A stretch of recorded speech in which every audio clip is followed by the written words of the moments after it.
Did you know that you can install Google Chrome Web Store as an application on your Windows 11 PC? If you didn't know this, then I'm going to show you how easy it is to install it. So all you have to do, head over to google.com, ensure that you sign into your Gmail account and click the Google Apps from the upper right hand side. Scroll all the way down to where you have Chrome Web Store, click on that. It will open up the Google Chrome Web Store as you know it. But to install this as an application, all you have to do is click the three dots on the uppermost right hand side of Chrome, go down to Save and Share, and simply click Create Shortcut. No, you're not just creating a shortcut. To install it as an application, simply click and Open as a window, then click Create. Then have a look at this, guys, on the lower right hand side. It is installed as an application.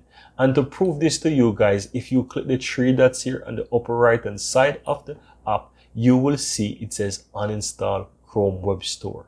Right, so you can easily go ahead and you can uninstall it when you no longer need it, or you can right click on it on the taskbar and even pin it to the taskbar so you can have quick access.